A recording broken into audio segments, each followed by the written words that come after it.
Okay, this is Orlando Wilson. What I want to talk about in this video is something I've talked about in other videos, and I think it's very relevant today, especially for those that's trying to get into the close protection business or those seeking any type of training.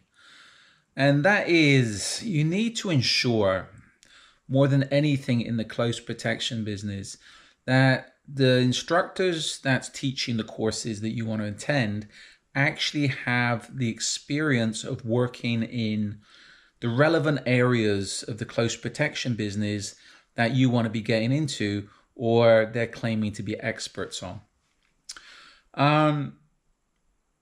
To me, the close protection business, and this is where a lot of people, they're calling for standardization of the close protection business, standardization of training, etc. Where you see they tried to do it in United Kingdom, and really, to be honest with you, the SIA programs are, in my opinion, a complete sack of shit.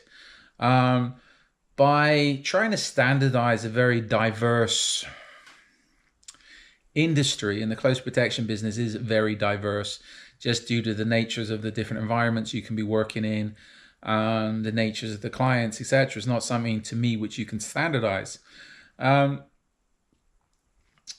This is where if you're going and doing courses, you need to be training with those that actually have the experience of working in the different environments that you could possibly be working in.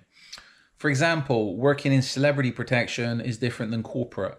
Corporate is different than PSD. PSD is different than the type of stuff we provide, protective surveillance, low profile protection, etc., etc.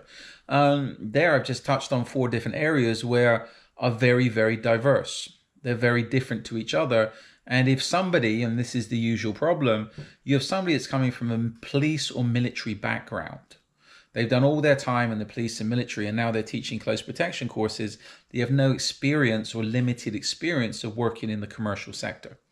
But they're training people to work in the commercial sector, which is completely different than law enforcement and the military, because to start with, you don't have any authority and you don't have any backup, which a lot of people seem to forget or can't even comprehend. So this is where the close protection business, due to its diversity and due to the issues that you can encounter on a regular basis, you need people that's running the courses or instructors that actually understand the issues and have dealt with the issues. A lot of it these days, and you've seen it, this first started, as far as I remember, in the martial arts world, where if somebody wants to be an instructor or some school wants to make somebody an instructor, then the person just has to pay for courses and they become an instructor.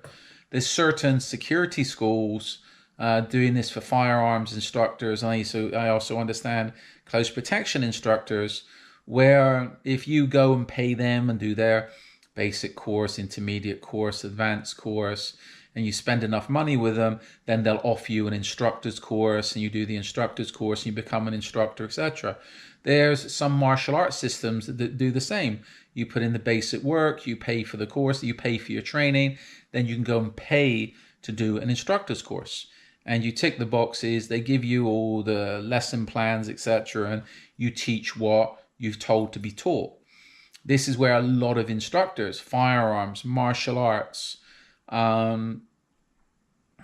close protection, are just teaching what they've been taught by other people or what they believe works because they've seen it on YouTube. The close protection business, and again, if you take the business seriously, it's an experience-based business. It's not something you can learn from a book. It's not something, you can get guidance from other people, but you have to go out and actually work on the ground to actually understand what works and what doesn't work. It's the same as in, let's say, the martial arts world. There's a big difference between those that train purely in katas and semi-contact, etc., and those that train full contact, train boxing, MMA, etc., etc. You know what? Somebody can look pretty and have 20 black belts from doing purely katas or one of the other forms of martial arts, which is non-contact, but you put them in the ring with somebody and they start getting punched, you know what? I think they're going to forget a lot of what they've been taught.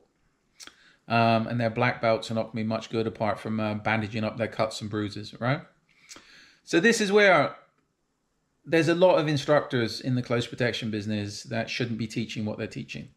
And it even applies to these accredited courses where to get instructor qualifications, you just have to tick boxes, etc., etc., etc., etc. It's not difficult. And as long as you tick the boxes, you can then become an instructor and then teach accredited courses to people. And all from the curriculums of some of the accredited courses I've seen, they're complete and utter BS, and they've been written by people that I would say might have been in the military but have very little experience, if any, in the commercial close protection world, especially where firearms is concerned. So just a word of advice: if you're going to train with a school, make sure you check out their instructors. If you need a license and you just want to tick a box, all right, no worries. But again, remember the schools you're training with. There's certain schools, if people put bits of paper in front of me from those schools, I'd be like, you've wasted your money completely, because I know of the instructors, if not know the instructors. And to put it in old school military terms, I wouldn't give them the steam off my piss, let alone the time of day, or recognize their certifications. Anyway, just a word of advice. I have an array of articles up on my blog, Truth Only Has a Few Friends, that talk about various aspects of close protection business, etc. Training. I also have an array of books up on Amazon that talk about various aspects about the close protection business, etc. And we have a load of videos up on the mainstream social media platforms. I prefer LinkedIn these days.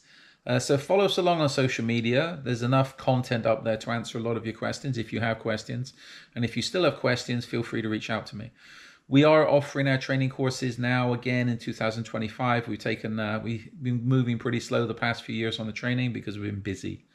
Now we're getting back into the training side of things, but I've saying to people now, we want to, how can I put it, ensure the students that's coming to us are, how can I put it, fit our profile, fit our narrative. Any students that will be coming to us we'll have a conversation before we even offer them a place on the courses, because we don't want the, how can we put it, we only want to deal with serious people, and I'm putting that very politely. And there's a lot of very non-serious people in the close protection business, or want to be in the close protection business these days. So if you're interested in the courses, you're interested in our services, investigation, security, reach out to me. And when I get time, I will get back to you. In the meantime, be good, stay safe, stay out of trouble. And just because someone has a bunch of certificates on their walls, in their dojos, in their schools, etc., doesn't mean they have any experience. It's very easy to go and collect certificates these days doing online courses or attend and be certified courses.